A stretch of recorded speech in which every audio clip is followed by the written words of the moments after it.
السلام علیکم ورحمۃ اللہ وبرکاتہ۔ اللہ رب العزت ہم سب کے دلوں کو اپنے حبیب صلی اللہ علیہ وآلہ وسلم کی محبت سے بھر دے، ہماری زبانوں کو درود شریف سے معطر رکھے اور ہمیں روضہ اقدس کی حاضری کا شرف عطا فرمائے۔ بہنوں اور بھائیوں، آج میں آپ کو ایک ایسا واقعہ سنانے جا رہی ہوں جو ایمان کو تازہ کر دیتا ہے، دل کو لرزا دیتا ہے اور آنکھوں سے آنسو نکال دیتا ہے۔ یہ وہ واقعہ ہے جو ہمیں یہ سبق دیتا ہے کہ اللہ تعالیٰ نے اپنے محبوب صلی اللہ علیہ وآلہ وسلم کی حرمت اور ان کے مقام کی حفاظت کا ذمہ خود لیا ہے۔ مدینہ منورہ، وہ مقدس سرزمین جہاں کی فضاؤں میں سکون اترتا ہے، جہاں کی گلیوں میں عشق مصطفیٰ صلی اللہ علیہ وآلہ وسلم کی خوشبو بسی ہوئی ہے۔ یہ عام شہر نہیں ہے، یہ وہ شہر ہے جہاں ہمارے آقا صلی اللہ علیہ وآلہ وسلم اپنے روضے مبارک میں آرام فرما ہیں۔ صدیوں پہلے کا واقعہ ہے۔ مدینہ میں دو غیر مسلم آئے۔ بظاہر تو وہ بڑے نیک لگتے تھے، مسجد میں نماز پڑھتے، روزے رکھتے، لوگوں کو کھانا کھلاتے۔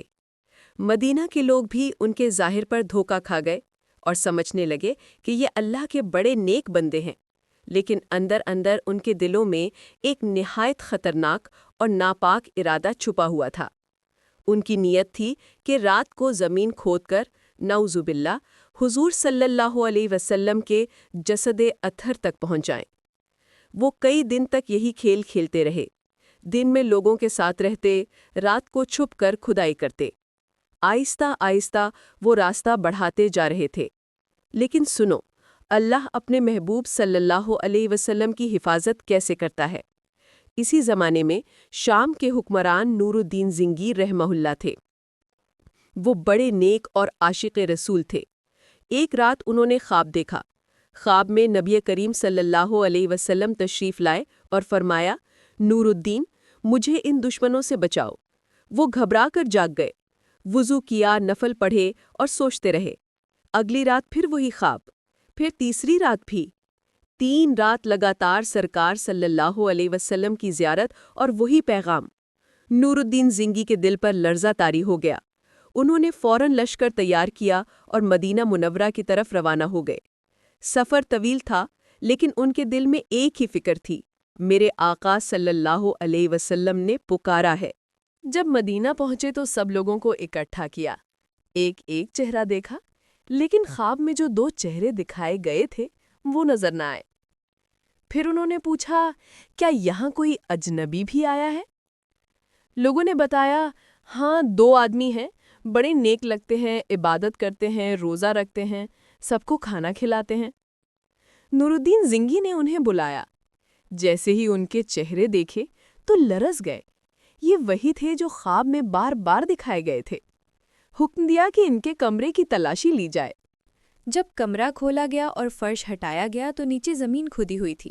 ایک راستہ آہستہ آہستہ روضہ اقدس محمد علیہ السلام کی طرف بڑھ رہا تھا۔ یہ منظر دیکھ کر سب کی آنکھوں سے آنسو بہہ نکلے۔ فضا سبحان اللہ کی صداؤں سے گونج اٹھی۔ اللہ نے اپنے محبوب صلی اللہ علیہ وآلہ وسلم کی حفاظت خود فرمائی۔ ان دونوں بدبختوں کو وہی انجام ملا جو ان جیسے ناپاک ارادے رکھنے والوں کے لیے مقدر ہے، اور پھر اس جگہ کو مزید مضبوط کر دیا گیا تاکہ آئندہ کبھی ایسی جسارت نہ ہو سکے۔ بہنوں اور بھائیوں، یہ واقعہ صرف ایک قصہ نہیں ہے، یہ اعلان ہے کہ مدینہ اللہ کے محبوب صلی اللہ علیہ وسلم کا شہر ہے۔ یہ پیغام ہے کہ اللہ تعالیٰ نے اپنے حبیب صلی اللہ علیہ وسلم کی عزت و حرمت کی حفاظت خود اپنے ذمے لی ہے۔ اور ہمیں یاد رکھنا چاہیے، ہمارے نبی صلی اللہ علیہ وسلم اپنی امت کو کبھی نہیں بھولے۔ آپ صلی اللہ علیہ وسلم راتوں کو جاگ جاگ کر اپنی امت کے لیے دعائیں کرتے۔ آپ صلی اللہ علیہ وسلم کی آنکھیں آنسوؤں سے تر ہوتی اور زبان پر یہی کلمات ہوتے، یا رب میری امت میری امت۔ قیامت کے دن بھی جب سب انبیاء نفسی نفسی کہیں گے، ہمارے آقا صلی اللہ علیہ وسلم امتی امتی فرمائیں گے۔ سوچو، وہ نبی جو اپنی امت کے لیے اتنا روئے، جو اپنی امت کے لیے رب کے حضور گڑ گڑائے، کیا ہم پر لازم نہیں کہ ہم بھی اپنی زبانوں کو درود شریف سے سجائیں؟ درود شریف صرف ایک ذکر نہیں، یہ نبی سے محبت کی نشانی ہے۔ یہ وہ نور ہے جس سے ہماری دنیا بھی روشن ہوتی ہے اور آخرت بھی۔ ایک درود کے بدلے میں اللہ ہم پر 10 رحمتیں نازل فرماتا ہے۔ آؤ بہنوں اور بھائیوں، آج یہ عہد کریں کہ ہماری زبانیں درود شریف سے تر رہیں گی۔ اللہم صلی علی سیدنا محمد وعلی آل سیدنا محمد وبارک وسلم۔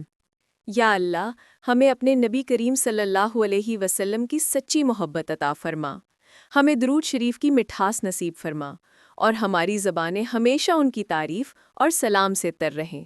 یا اللہ، ہمیں وہ خوش بختی عطا فرما کہ ہم مدینہ کی گلیوں میں سلام پیش کریں اور روز قیامت اپنے آقا صلی اللہ علیہ وسلم کے دست مبارک سے حوض کوثر کا جام پئیں۔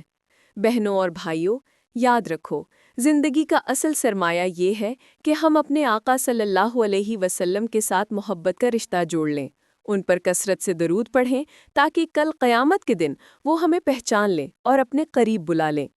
اگر یہ باتیں آپ کے دل کو اچھی لگیں تو اس نیکی کو پھیلانے میں ہمارا ساتھ دیں، چینل کو سبسکرائب کریں، ویڈیو کو شیئر کریں تاکہ زیادہ سے زیادہ لوگ درود شریف پڑھنے کی توفیق پائیں اور سب کے دلوں میں نبی کریم صلی اللہ علیہ وسلم کی محبت مزید بڑھتی چلی جائے۔ اللہم صلی علی سیدنا محمد وعلی آل سیدنا محمد وبارک وسلم۔ السلام علیکم ورحمۃ اللہ وبرکاتہ۔